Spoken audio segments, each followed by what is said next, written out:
Alright guys, so we just wrapped up this 2026 AT4XHD. The X is different than the standard AT4. It's going to be the same as the ZR2. There's a couple important differences here. So they are going to come factory lifted with bigger tires on them. They've essentially adjusted the torsion up without adjusting the torsion up. They've indexed the lower control arm, thereby just rotating the control arms down. GM actually made the control arms 0.2 longer, because as you rotate the arms down, creating lift, it narrows the front track width. So to compensate for that, they made them just ever so slightly longer. You're also going to have the multi-matic shocks. It's going to be one of the key differences there on the suspension. The flares are going to be a little bit different too. You can see how they stick out just a little bit wider.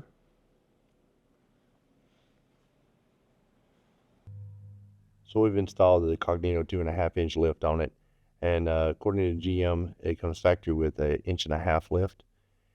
Most places are going to side it closer to 2.5 inches of lift, factory, give or take a little bit. It does come with an 1.5 inch rear block. With the Cognito 2.5, it's actually only going to lift the rear another 1/2 inch as it comes out of the box.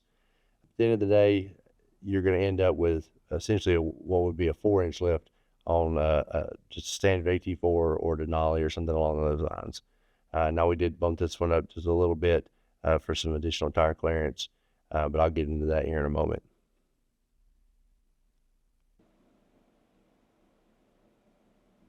So we did a 22 by 10 gear edge. It's a -18 offset, 38, 13, 50, 22. And the Nitto Ridge grappler. Now we did have to do a good bit of trimming. The negative offset on these GMCs, they really don't like that at all. You can get by with a lot less trimming with a positive offset. So if you're not wanting to have to do any additional tire clearance modifications, that is something to keep in mind. And if you watch these our videos, you know that we normally do a Kelderman cap. So these have a mud flap delete on them from the factory, but you can't really do a Kelderman cap because the like I said before, the fender flares are different. So we just had to trim out the factory flare and then open up an area inside the felt liner here to allow the clearance for the tire to turn into. There's a bracket that is in here that also is what houses all the bolts for the fender flare here, and underneath, you know, see it, but there's bolts underneath here too. So we had to take it out and modify it because I didn't want to lose all the bolting locations for the fender flare cap. I wanted to better keep as much of that as possible. So this just allows the tire to swing into that area without rubbing it or causing it to pull on it. We also had to do a 3/4 bumper spacer and then trim the bottom edge of the bumper through here. Same thing through the inner liner that is through here. We had to trim that as well.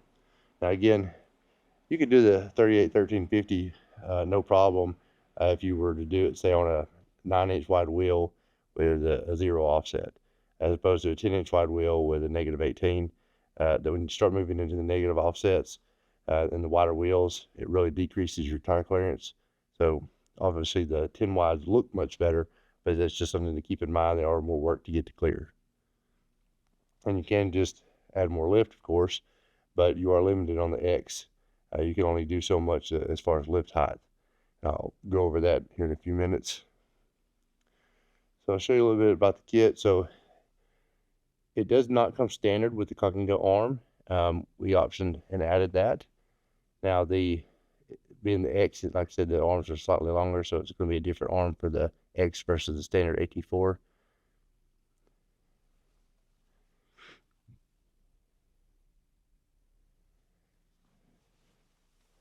And for whatever reason,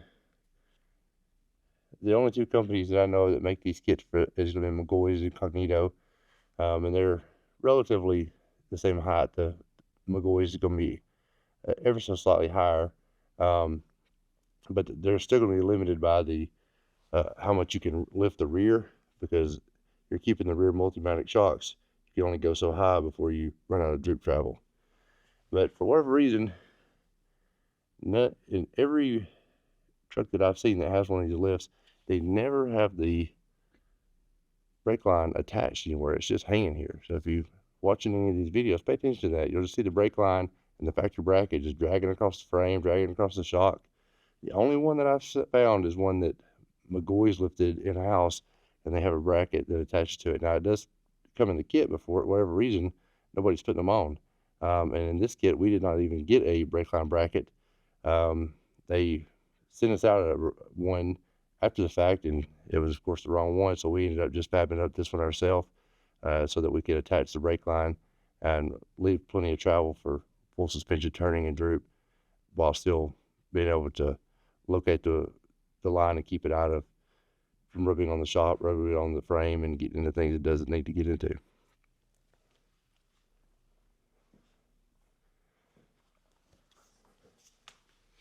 One thing I really do like about this kit, I actually come around to the back side to show you how they do their front shock extension. As you can see,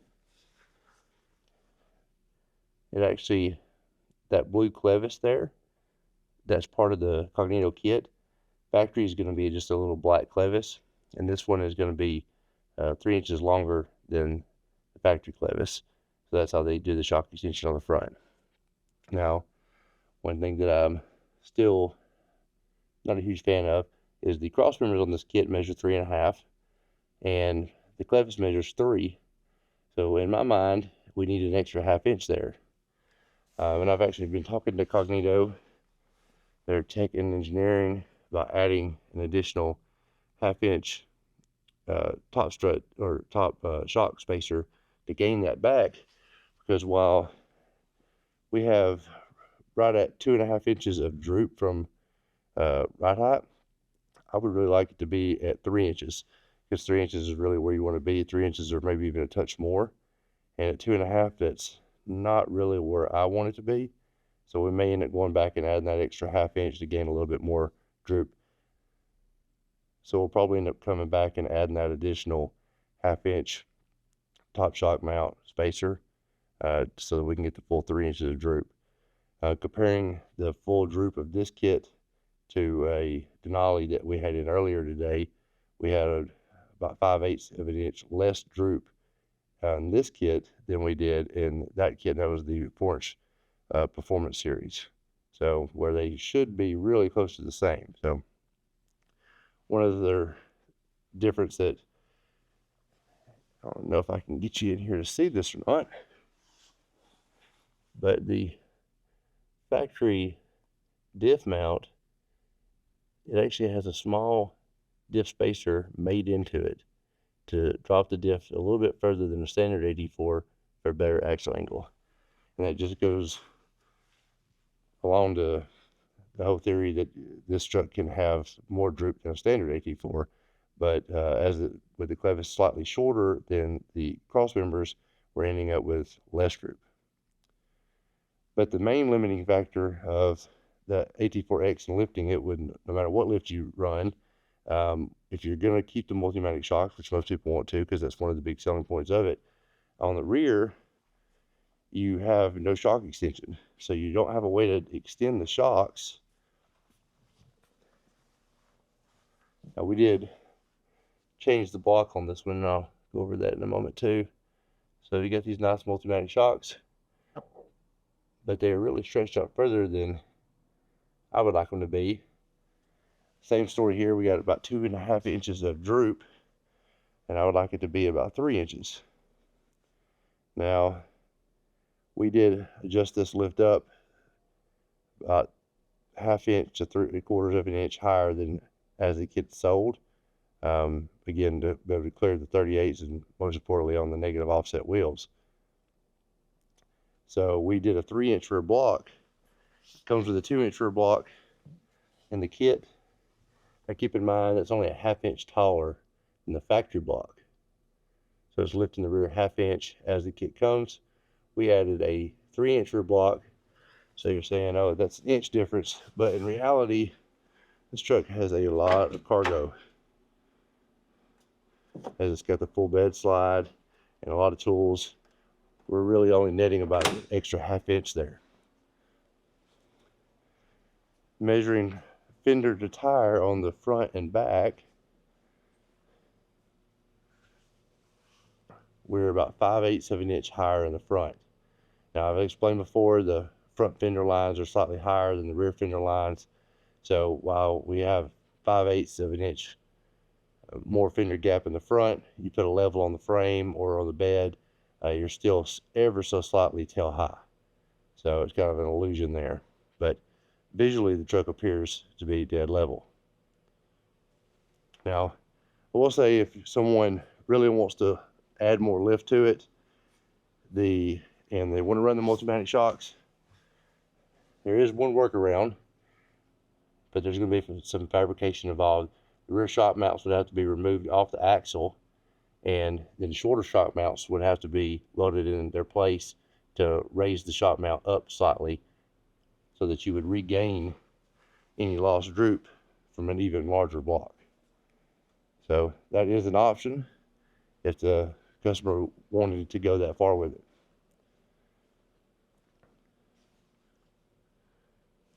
As anybody that follows us knows, we also do a lot of fab work, so that's not really a big deal for us, but most shops may not want to do that.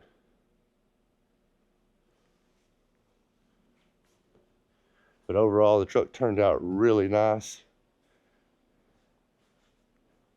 I've seen a lot of these done with 37s, and really, in my opinion, on 37s on these trucks, especially with the bigger, wider flares, 37s just aren't enough. It actually came in on 37s completely stock on factory wheels, and everything was clearing.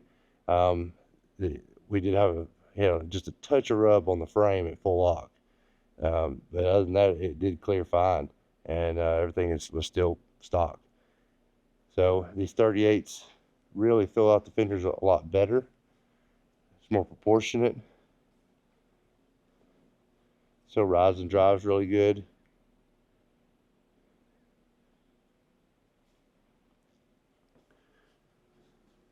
Give you another look at the suspension in here. And again, I really like how they did the clevis in the bottom. Yeah. Instead of having one large top spacer, it's just really clean looking. It just looks factory like that. Since it has the blue anodizing that matches the top of the shock there, it just looks factory.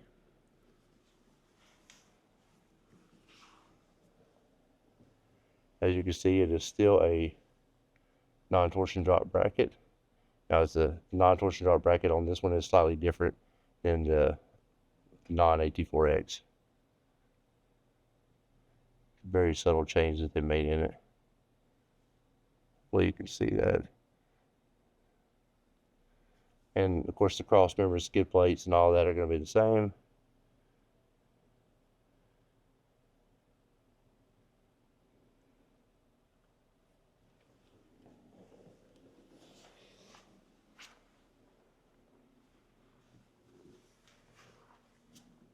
One other thing is, since this truck does come with a full skid plate, when you can't reuse it with the Cognito lift, so we took a standard skid plate off of a regular AT4 and used that in the place so that it doesn't leave just a big open void there.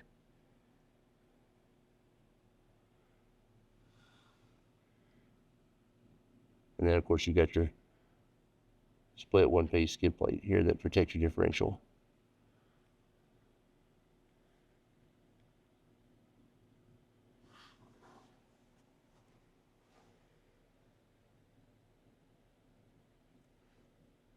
And of course you got your Alpha Series ball joints, your new control arms. Now they're on their Gen 2 of their Alpha Series ball joints now.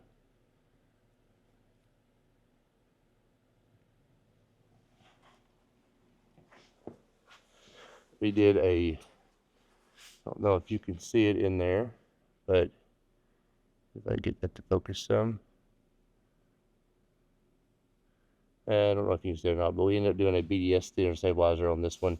So this kit does not come with a pitman and idler arm brace kit. So if it has the pitman and idler arm brace, you've got to use a special bracket that drops it down slightly so that it has enough clearance for the brace kit. as this kit doesn't have the pivot arm brace, you can add it, but it doesn't come standard. And the Fox slash Cognito steering stabilizer kit is on back order. We ended up just opting to put the BDS stabilizer on there.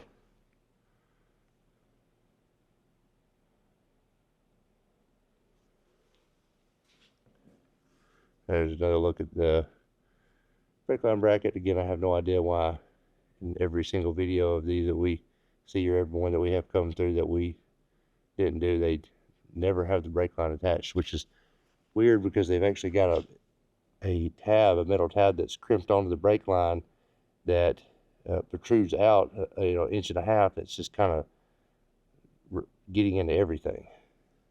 Drives me crazy.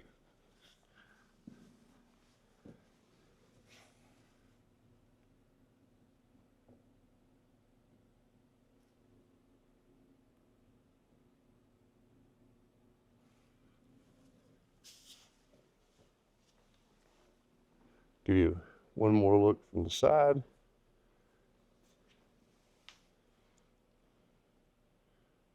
So it really does look really, really nice. It's gonna definitely be a head turner.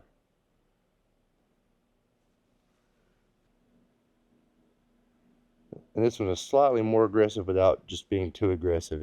We do so many of these with the 37s and 4-inch and factory 20s, which obviously looks great. And this is just going to be one step further in how aggressive the truck looks, the stance of the truck, without being overdone.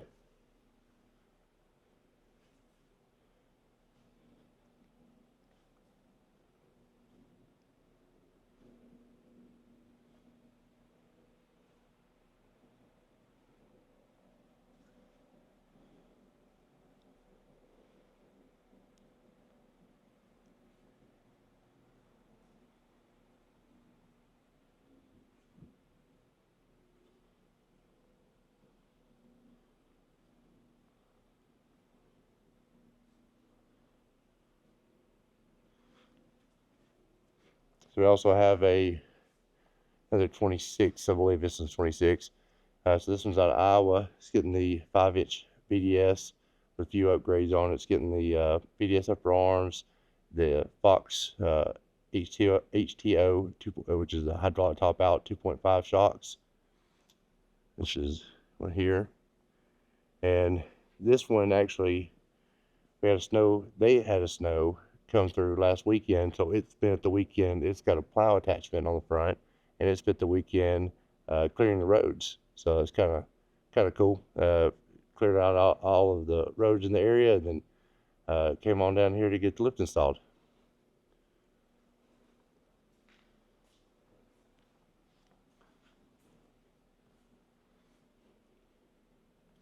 All right, guys, that's gonna be it on this one. If you have any questions about the specifics on the AT4X versus the standard AT4, and I remember the standard AT4 does not have a factory lift on it. It's just more of an appearance package. It's going to sit the same as a Denali or Denali Ultimate. But if you have any questions on the specifics of that, feel free to drop them in the comments. Make sure you like the video, subscribe, and stay tuned for more.